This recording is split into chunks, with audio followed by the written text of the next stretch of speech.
This show is pre-recorded and furnished by Veterans Law Group. Good evening, Los Angeles. This is Amanda Mneer with the Veterans Voice here on 790 KABC. I am a veteran advocate and an attorney at the Veterans Law Group, and we have been exclusively representing veterans pursuing their disability compensation for over 25 years. It's my honor to be the host here at the Veterans Voice. This show is all about highlighting and celebrating veterans and their families all over the country and sometimes all over the world. We also like to highlight some organizations that are helping veterans, talk about some kind of general things in the news, and then answer questions on how we can support you in dealing with the VA. A little bit about Veterans Law Group. Like I mentioned, we've been working for about 25 years, working with veterans. Our staff is made up of primarily veterans, military wives, and family members. So it's really kind of awesome that most of the people who work here know what you guys as a family have been going through as you've been pursuing the transition out of the military or on to becoming a veteran. Tonight, I am really excited to have Gretchen Smith. She is the founder of Code of Vets. It's a nonprofit organization that's providing all kinds of support to veterans all across the country, and I'm going to let her tell you all about that. But I've been following Code of Vets for a couple of years and exchanged some Twitter conversations, and I just find it really quite impressive to really getting your hands and feet dirty in helping veterans in a very practical way. So Gretchen, thank you so much for joining us. Thank you for having Code of Vets on the air and sharing our mission, Amanda. The more awareness we can grow about what we're doing, it's all the better for our veteran community. Yeah, absolutely. And this is, broadcast across Southern California, but also we push it out to people all over the country. So it's going to be kind of exciting to see what kind of results that you get. Generally, what I like to do with people who are coming in as an organization is or even somebody who's just interviewing as their experience with being in Afghanistan or their process through the VA, is get a little bit about background from you of, where you served, how you got into the military. And I know that there's a story about your dad in there too. So I'm going to let you kind of introduce yourself a little bit on a veteran side, if that would be okay. Oh, absolutely. I'm an Air Force veteran. I served for roughly 4.5 years. 3 of those years were over in Ramstein, Germany, overseas. Mm-hmm. And it was a fantastic experience for me. It really helped give me a solid foundation and a great way to start out my adult life. I grew up in a dysfunctional setting in the mountains of North Carolina. So, I like to say that I wasn't great for the Air Force at the time, but the Air Force was, the right thing for me. And the tools and just the traits instilled throughout my time of service just really helped me to evolve and grow and to become more stable and to be an asset to our nation. And I was able also to meet my husband overseas. We got married. We've been married for 27 years. Once we got out, we used our GI Bill.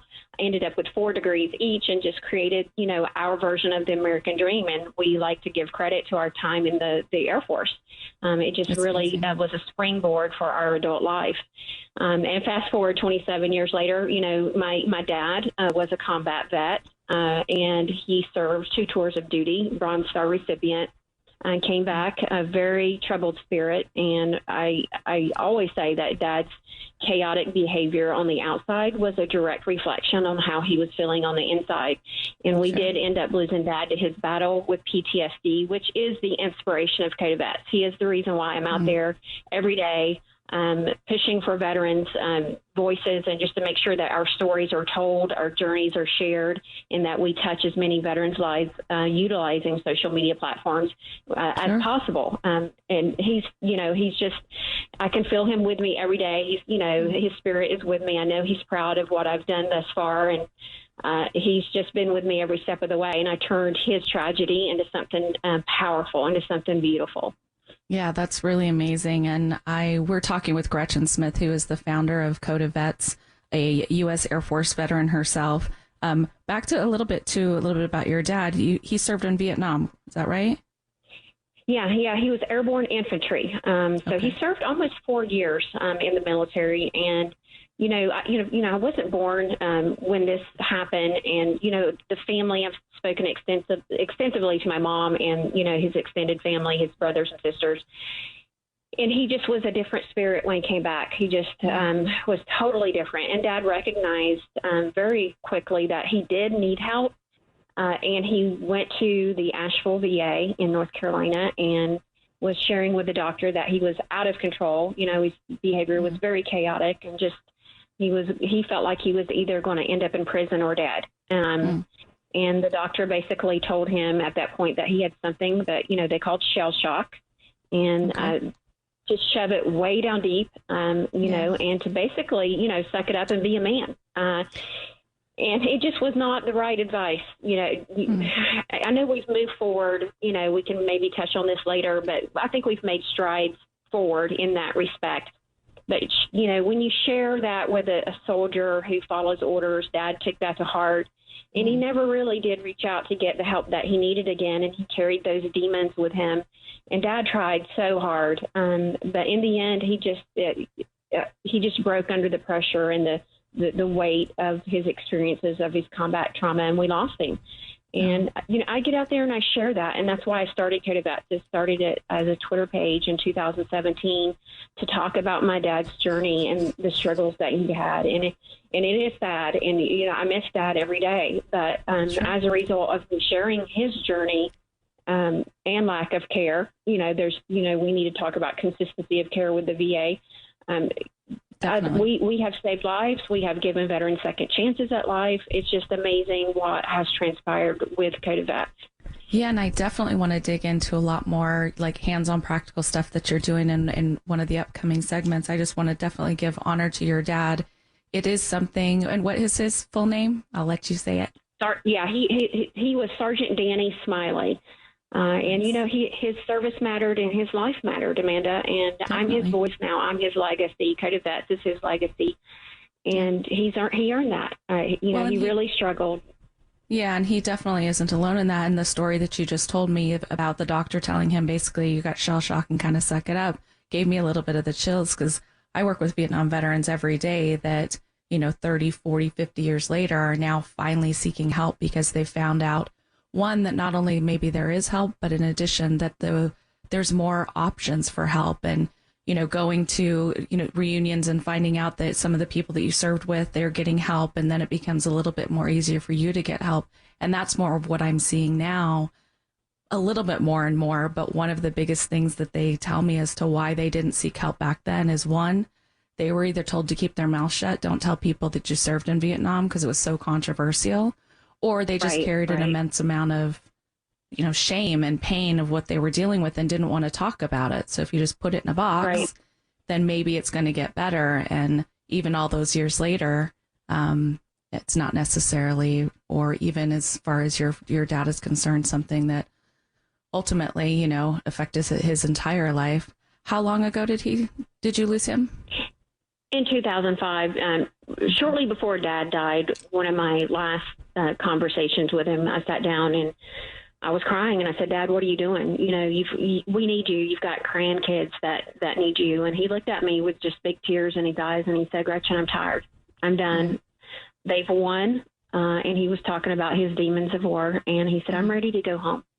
And he just the look in his eyes and just the tone of his voice, I'll carry those words with me to my grave.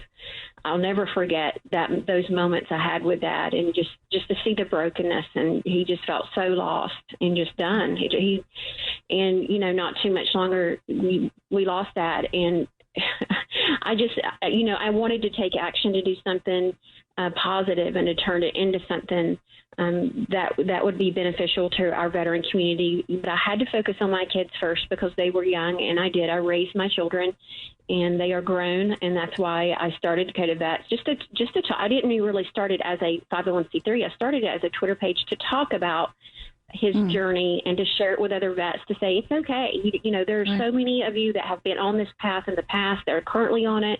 Some of our, active duty brothers and sisters coming back will experience some of these feelings as well. We all need to be there for each other. I really believe that, Amanda, that we can make a true difference in the lives of each other by having each other's back and sharing the resources and options that are out there. because there are numerous programs out there for veterans, in today's world, and so much more than back in, the Vietnam era, that we just need to be sharing it with each other and saying, hey, it's okay to reach out to ask for help. There's no shame in that. It's okay. And I want you to, and I know your brothers and sisters in arms want you to do that. We want you to have that second chance at life and learn how to live and not just survive day to day. Absolutely. Yeah, absolutely. And I work with veteran service officers and even other VA attorneys and advocates across the country. And we're always talking about there's plenty of need out there. There does not need to be competition, and we can all be supportive because what's so great.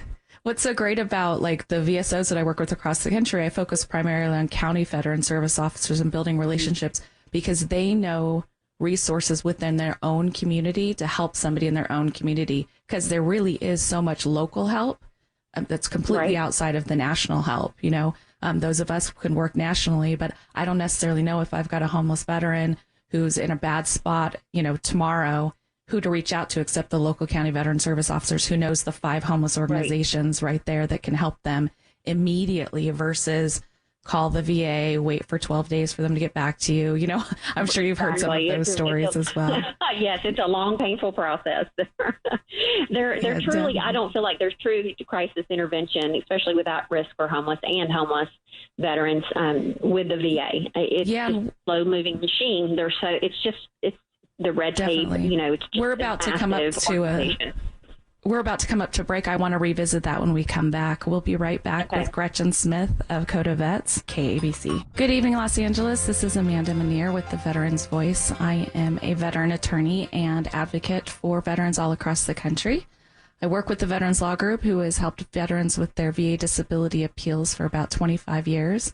And this show is all about introducing you to resources that are people who are helping veterans, organizations, if you're somebody who wants to help donate, or just telling a veteran story. And this evening is quite unique because we've got Gretchen Smith with us, who is not only a veteran herself of the U.S. Air Force, she's also the daughter of a Vietnam veteran and a founder of the Code of Vets, who is an organization, a nonprofit organization that's helping veterans all across the country.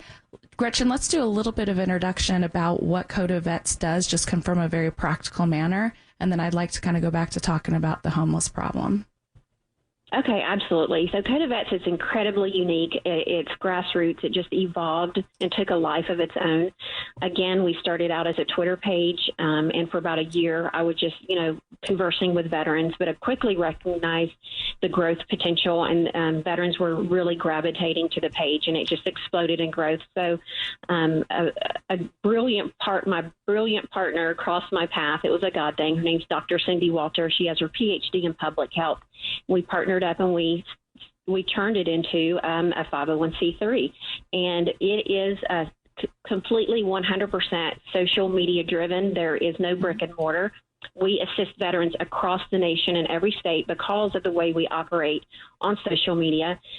We have set up a website, codeofvets.com, where the veteran goes and fills out the vet need form. Cindy has the skill set and the background in vetting veterans and providing case management to our at risk for homeless and homeless veterans. And we can dig in that a little bit in a few minutes. But once she vets the veterans and determines what their needs are and that they are legitimate, then she'll send them on to me, and I am the social media person. I will post out the veteran's individual story, their picture, just a synopsis of what they need, and I raise money one veteran at a time. And we operate on a 2% budget because of the way our system is set up. Cindy and I do not take paychecks. We're pretty much a two-man team, or two-woman team, I should say. We've got a couple of people that help with some lower level stuff, but it's for the most part, Cindy and I run Code of Vets, and we have a very effective, clean system in place for veterans to get into, the line, so to speak. And I'm able to raise money in real time. And as the money is coming in, and we're getting ready to touch that 5 million mark, I'm so excited and proud. Wow. I send it right to, Thank you. I send it right to the veteran in that moment. So it's a very quick turnaround. The veteran, it's a stopgap assistance. We assist with utilities disconnects, with eviction notices, foreclosures, forbearance, auto repair. If it's, they have one vehicle in the family and it's broke down, we'll assist with that. We assisted with groceries. We just across the board, we're kind of a warehouse catch-all for veterans who've fallen through the cracks with the VA and perhaps some other bigger vet orgs out there, and that's okay because that's what we all need to have that niche. And we also do though funerals. And I've got 2 or 3 posted right now of when we have a veteran that's either unclaimed or that there's a family that does not have burial insurance or funeral expenses. We will step in and provide funding for the family. And I feel like that's another important component of Code of Vets, that we've been able to cover dozens of funerals that way and make sure that our brothers and sisters out there are getting a dignified farewell. And we're very big on that. And it's something it's something that we've decided to take on.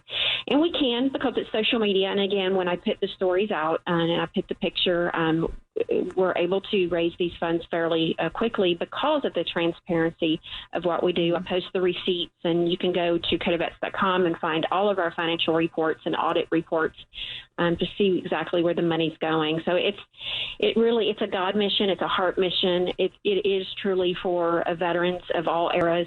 We've touched the lives of thousands of veterans. And it's a unique way, and it works. It's very effective. Yeah. I'm just so proud of it, Amanda. It's really grown beyond what I ever expected because of the simplicity of it and the power of social media. What it reminded me of when I first came across what you were doing is, I work again in the industry where you're waiting on the VA to finally do something. And in the meantime, because I am a practicing lawyer, we don't have the ability based upon our license to be able to short gap help veterans, even though if we believe in their case, they're working on contingency. We know that, 2 years from now, they end up with a big chunk of money in back pay. But at the moment, they're currently homeless because they can't hold down a job or, exactly. Utilities, or they just get in a bad space. So you guys caught my attention because it's like, most any other organization you have to apply for, there's this long process. And what it actually reminded me of when I saw yours, what I saw yours was almost like being able to go to your local church and say, I'm a member here, you guys know me, and I can't pay my rent. Yeah. Right. Yeah, it's right. It's almost like a spec ops mission that we're on, and we're putting out these fires across the nation for veterans who are in really difficult situations. And we always try our best to keep our veterans housed if they're getting ready to be evicted from their apartment or rental, or if there's a foreclosure. We've raised up to $6,000 just to keep somebody in house, because we have found with overtime and helping thousands of veterans that it's more economical for all of us involved if you keep the veteran housed in that moment and help them through that crisis, and to apply for longer term assistance until they can stabilize. And that's what we do. And I'm able to raise the money, and within a matter of hours, 2 to 3 days, which is plenty of time for us to stave off evictions and to get rid of those foreclosures. So it's just a powerful way for us to step in a veteran's life in the moment, in real time, and give them some relief that can keep them in their house, which is, I just can't say enough about it. It's powerful, and it honestly motivates them. It's not just about the money, but it lets them know that their nation cares about them and their veteran community. And I tell them, we've got your back. We've got you. It's going to be okay. And Cindy will work feverishly behind the scenes with our vets who are in those situations to make sure that they're doing their part by applying for other assistance until they can get, a better job, or, more stable job with more hours, or whatever the case is. Everything's unique with each individual, but we just try to help them on a variety of levels. We just do not throw out money, because that's not the answer. However, it's part of the answer. And I'm just proud of what we've put together. And it's really one veteran at a time. Absolutely. And I love your slogan of that. We're talking with Gretchen Smith, who is the founder of Code of Vets, also an Air Force veteran and daughter of a Vietnam veteran, which is the inspiration for Code of Vets. One of the things I find interesting is, I'm working on the side that we're eventually going to get them some financial stability. But again, I mentioned that there's this time along the way. But at the same time, I talk a lot very publicly about people struggling with PTSD and recognizing that our solution is only a financial solution, and it's certainly not going to magically make their PTSD better. But what I can say is I've seen over and over and over again, when you help them with to find some sort of financial stability, it can help to reduce the stress. And a couple of weeks ago, we spoke with one of my all-time favorite clients, and one of the things that he said on the show was that it allowed him to get some stability so that he could then turn around and finally get some help, going to counseling, going to the vet center, all that, versus he was just trying to be able to make a buck to take care of his kids. That's all he wanted to do, was being able to take care of his kids. So I don't want to, what you're saying is I 100% agree with, is helping with that. Just financial stability, even if it's a short-term time, allows them to be able to put their feet underneath them again. Exactly. It alleviates some of that pressure of whatever financial stress they're under. And as a result, it assists with the PTSD they're dealing with, too. It alleviates some of the triggers. So there's a ripple effect there. And it, just benefits the whole family when the veteran is less stressed and able to focus, and we give them a little bit of breathing room with covering some basic bills for the month, and they're just able to okay, I can focus. Let me get my act together, and Cindy will kind of walk through them with what's going on in their life and how they can better use the funds that they do have, and can you find another job? Let's take a look at your resume. So we really take each veteran on, and they're treated, like a person and not like a number. We don't just shove them through and give them a wad of cash. That's not how we operate. We take time with them if they need that, and it's powerful because it's coming from it's veterans helping veterans, and that's what it's all about. Just to let our guys and women out there who are struggling to know, you don't have to do this alone. There's so many resources out there nowadays. You just need to know where they are. Yeah, and it's definitely an opportunity for civilians to help veterans in a very unique way. While your organization run by veterans helping others like we are around here, it's, me, as I'm not a veteran myself, I'm a civilian, so it would, I would be able to donate to help you help another veteran in a way that I never could, because I can't go through the DAV or the VFW or, can't help loan them money, directly, but this is kind of a unique opportunity for civilians to thank veterans in it's a great, really practical way. And I call our civilians, they're our digital soldiers. I mean, even if anybody out there who's listening, if you would even consider just to start up a Twitter page to follow Code of Vets, and just take a look at the veterans that we're assisting on a day-to-day basis, and go repost it on your other social media accounts. That is powerful. You are making a difference in that veteran's life, because you never know what your post, when you retweet that, or where it goes, or what donor, it may touch the heart of a donor, and they may take care of the entire need of that one veteran that you've retweeted.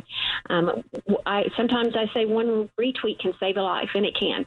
It's incredibly powerful. If you can't afford to give $5 or $10, just sharing it that is how we get the mission done, is by getting each veteran out there on as many platforms and pushing out as far as we go.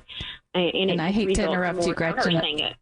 I hate to interrupt you. We're on a break again, but I want to come back. I want to talk a little bit more in specifics about some of those people you've helped. This is the Veterans Voice on KABC. Good evening, Los Angeles. This is Amanda Manier with the Veterans Voice. I am a veteran advocate and attorney at the Veterans Law Group. And this show is all about highlighting not only veterans themselves, answering questions, talking about what's going on in the world of veterans, but also one of the things I love to do is to highlight organizations that are working either locally or across the nation that are helping veterans in all different kinds of ways. But one of the things that caught me about our guest this evening is Gretchen Smith, who is the founder of Code of Vets, is the practical in a way in which she is, and her organization is helping veterans, and then also just being a conduit or a method in which those of the rest of us, whether we're veterans or civilians, are able to help. Prior to the break, we were talking about kind of some of the needs, and I loved what you just said, that you call our civilians the digital soldiers, because you've done most of this via social media, or pretty much all of it via social media. I would love to know a little bit more. I know you said that your partner Cindy does a lot of the vetting of these needs. And I just can't imagine like how time consuming this is. And I know you say that you take them one at a time, but I'm sure you have an influx, or you raise money one at a time, but I'm sure you have a regular influx and kind of a constant. Cindy, I bet, stays pretty busy reviewing these. Can you talk a little bit about that?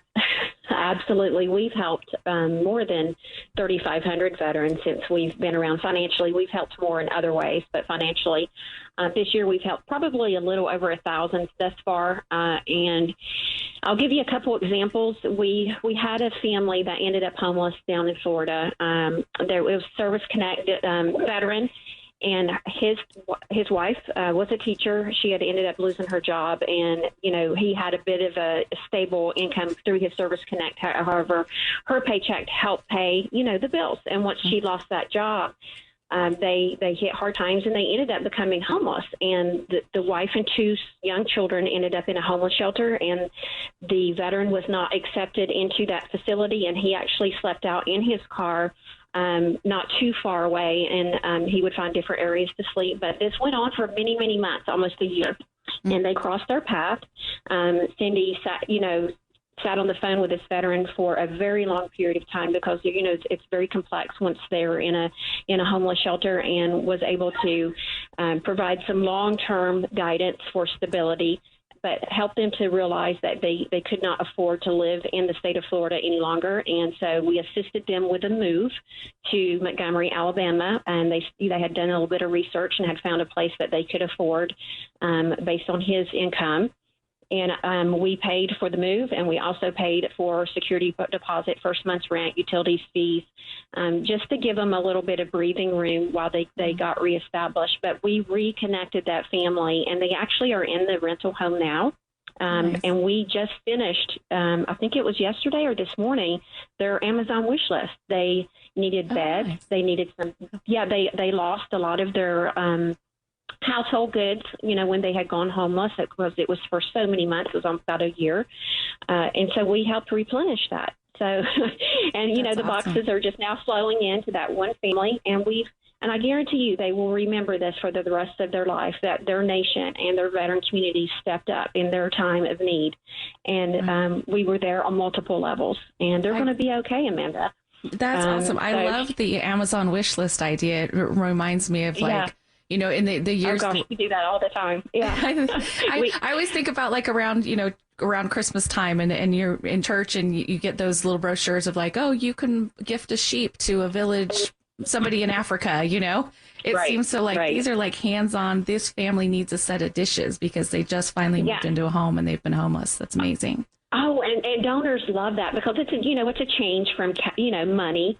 It's actually you're purchasing, like you said, towels or a toaster or sheets or just very basic items that we take for granted that they don't have, or they lost in the shuffle of becoming homeless. And they're just a beautiful family, and it just feels so good for the donors to be able to actually to purchase that, and they know it's going directly to that veteran.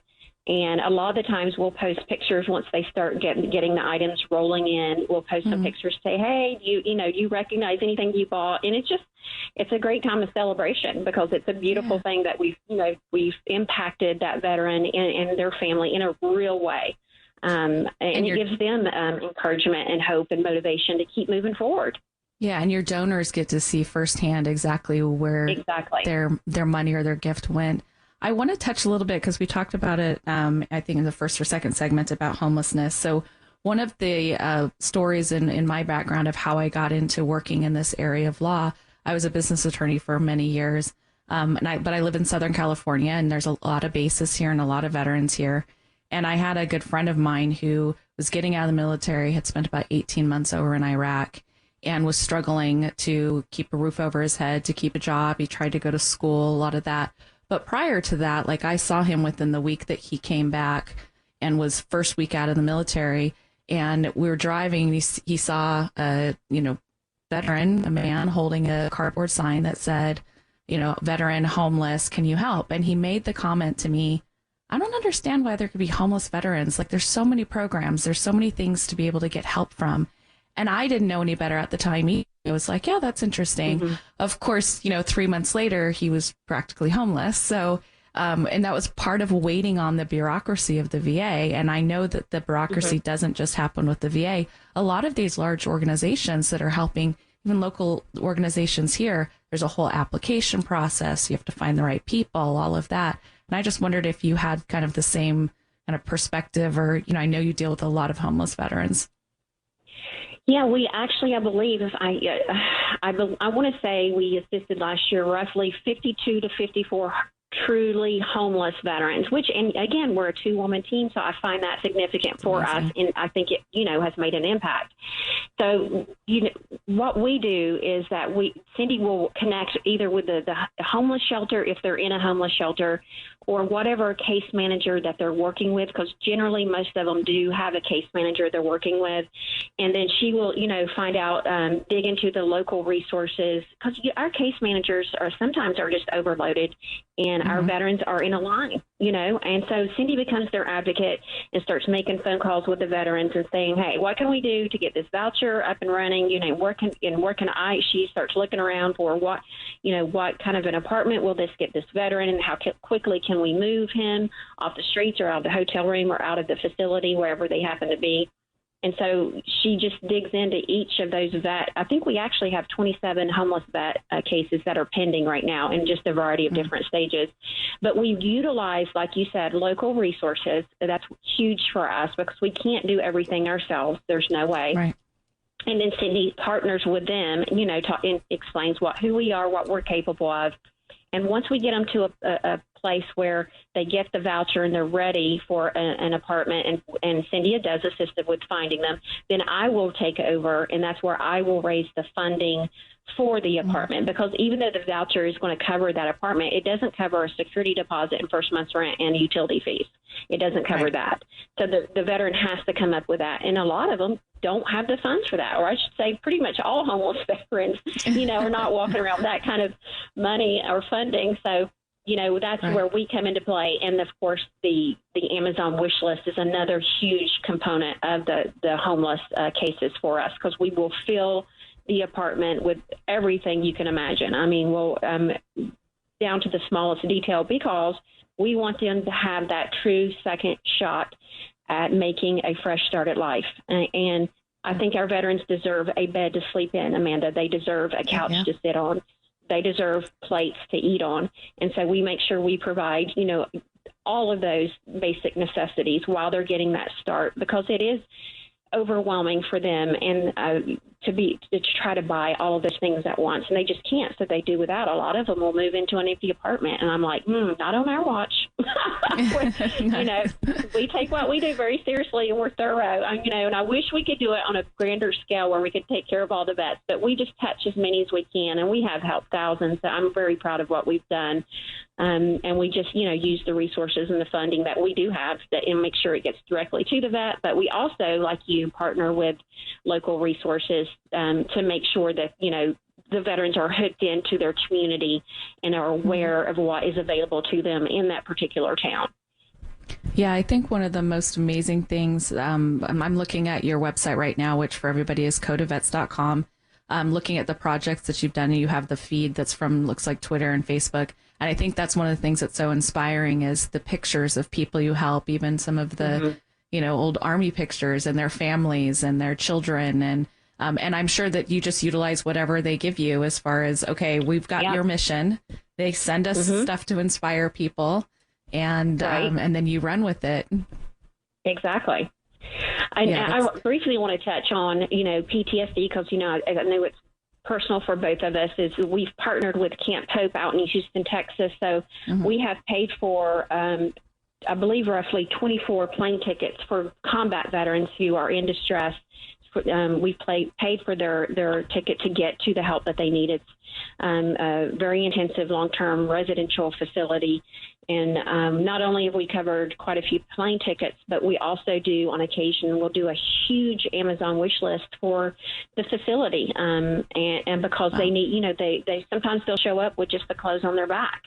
So, you know, we'll do, I've done several for them. And I did one recently, and there were 90 veterans there at the time. I think it was just 3 or 4 weeks ago. But gosh, we'll send, you know, just basic cleaning items, hygiene items, shower shoes, sheets, pillows, gym shorts. Just, they try to use paper plates there. So we try to, just figure out what they need. And I think our wish list was worth roughly $28,000 that we had sent them. Wow. So it's massive. That's amazing. So, yeah. And we're coming up against a break again. So I'm going to sign off here in a minute, and then we'll come back. And there's just a few more questions I would love to hear your perspective on being in the veteran community with a lot of stuff that's going on in the world. I'm sure that you've got some interesting perspective. We're talking with Gretchen Smith, the founder of Code Vets, and this is Amanda Manier with the Veterans Voice here on 790 KABC. Good evening. Welcome back. This is Amanda Manier with the Veterans Voice. I am joined here this evening by Gretchen Smith, who is a U.S. Air Force veteran, daughter of a Vietnam veteran, and founder of an organization called Code Vets, which is helping veterans in need all across the country, has a very unique way of raising money and vetting veterans who need this help and the support. One of the things, Gretchen, with all of the stuff that you do online, I'm just curious a little bit about what your background is as to how you got into being able to, or learning how to utilize Twitter in the way that you do, social media just in general. Is it part of your background, or is it something you've just kind of learned because of your mission? I've learned as I go and as I grow. I did not have a business plan. I have a degree in criminal justice and middle childhood education, and I have a master's degree in school counseling.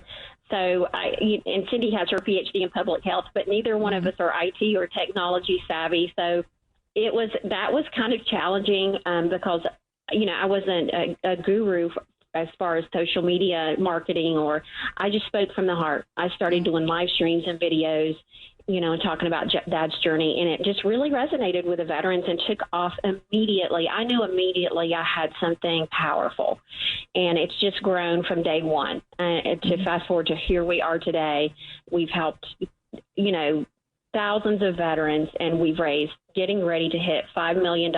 We're just a few $1,000s short of hitting that $5 million mark with maintaining a 2% operating cost, which I feel like that's biggest piece of it. Yeah. I do not have technical expertise in this area. It's really, God has driven this. I'm a faith-based person, and he's been in this from day one, and I'm proud of it. I'm really proud of what it's grown into. Yeah, it's one of those things that kind of is a message or a reminder to us when we're doing something that we have a passion for, a heart for, and we feel like we're supposed to be doing, that, God will provide the necessary means, the education, the ideas, the inspiration, so that's pretty amazing that you've been able to build what you have. Do you have, I ask some of our our paralegals and stuff that be on the show with us, if you have like a particular favorite story. I know you told the one about the family out of Florida, but you have a particular story that you would love to share that's like, I always have my all-time favorite client. I love them all, but there is one in particular that follows me. There's one that really sits close to my heart, and because it is about PTSD. I had a veteran who messaged me on Twitter and gave me his phone number and said, "Would you please call me?" So I called him and said, "Hey, this is Gretchen with Code Vets." And he said, "You don't know my name. You don't know me, and that's not important." He said, "I just needed for you to know that last year you saved my life." He said, "I was sitting at a kitchen table with a gun in one hand, and I had my phone in the other. And I was going through a very bad divorce. I was losing my children." And he said, "I am an alcoholic. I'm a combat vet." He said, "I'm not going to lie. I've had my struggles." He said, "But my phone vibrated in my hand in those moments." And he said, "I looked down on it and I clicked on it, and it was a tweet. It was a tweet from Code Vets, and it was a tweet about hope." And he said, "I started reading through the replies of other veterans." And he said, "That day I chose differently because of you." Wow. And, that just makes it, that's my paycheck. Is when I get those phone calls and I get those kind of testimonials. You can't write a check big enough to cover the emotions that provides for me, and the healing that is, for him and for me and for all of our veteran community. When I share stories like this, it's powerful. Words are powerful. the social media platforms are powerful. It gives us a way to connect across our country with veterans we'd never, ever have contact with in our lives. And it gives us a sense of community and camaraderie and an informal way to network with each other and to touch each other in those moments of need. And that's what it's about, Amanda. It's not about the money. It's about giving them hope and sharing hope when they're feeling hopeless and lost.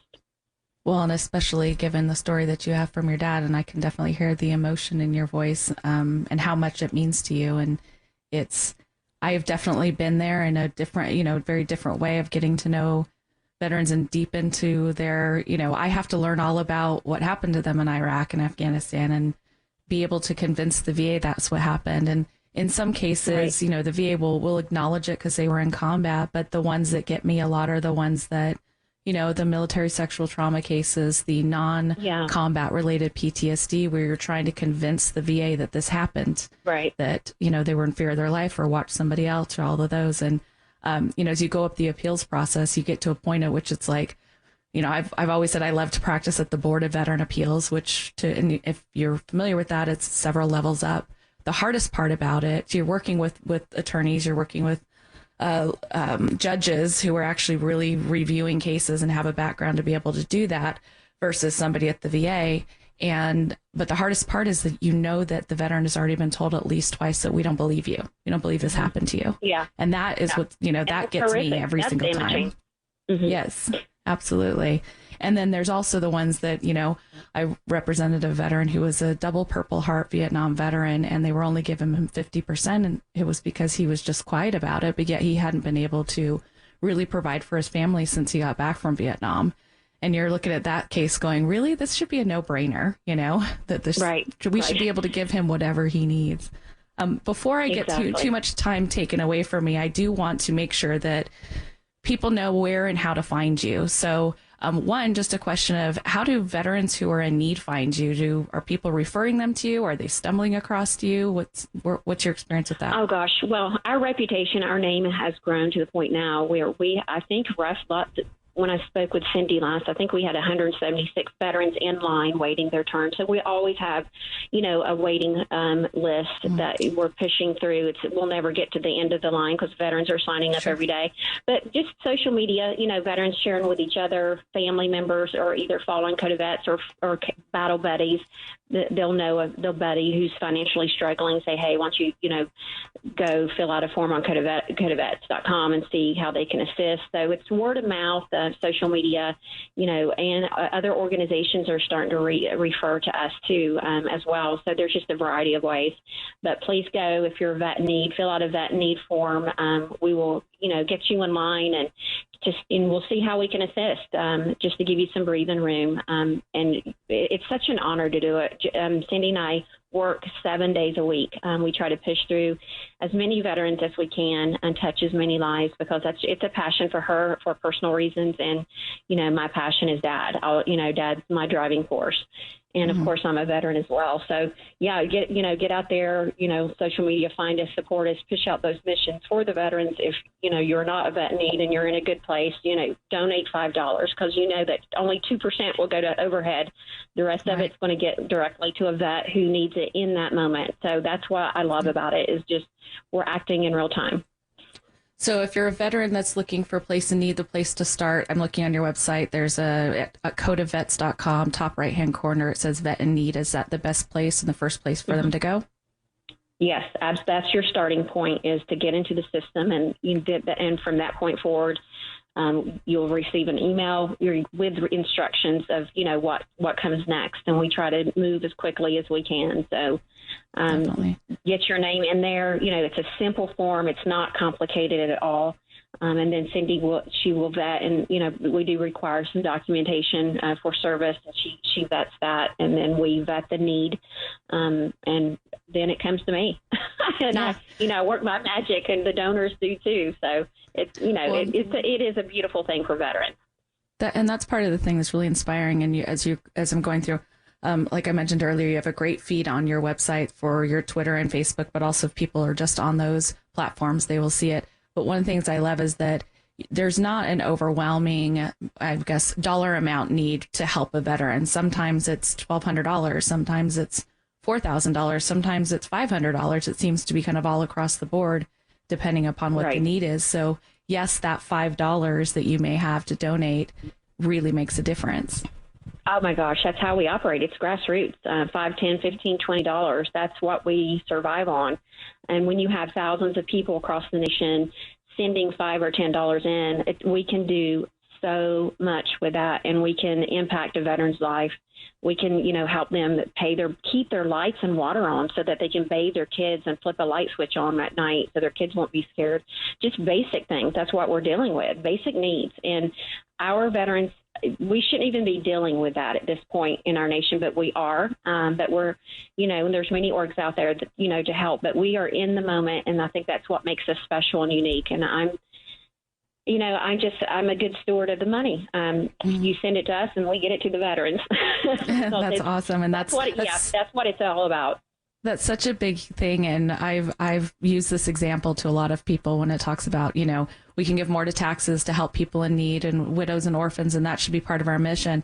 And I always use this example of, if you had $100 to donate, to give to somebody who was in need, if you gave that to the government extra in taxes, how much do you think would actually end up in the hands of somebody who needs it? Where if you support a local nonprofit organization or even a national one, it's pretty much the standard to be an 80-20, meaning $80 going towards mission and $20 going towards overhead. So I think that's where, when I have money that I want to donate, it's to local organizations or national ones that are helping private organizations. But a 2% is pretty amazing. I've got about one more minute before we go. Very quickly, Gretchen, tell us what your current mission is that you're raising money for. Well, it's actually for a suicide funeral. We had a veteran who took his own life recently, and his mom Cindy's been working with her emotionally behind the scenes. She's very angry, about and just grieving and upset and just beside herself with grief. And we're trying to alleviate some of the financial pressure from her, and we want to honor our brother in arms and provide a good farewell, dignified farewell for him. So that's what I'm focused on right now. That's awesome. He was a Navy veteran, and he matters, and he really struggled. On your website, Coda Vets, you'll see the story that she's talking about and be able to donate and support their organization. Check them out. Follow them on social media. It was an honor to have you here, Gretchen, and I hope that we can do this sometime again soon.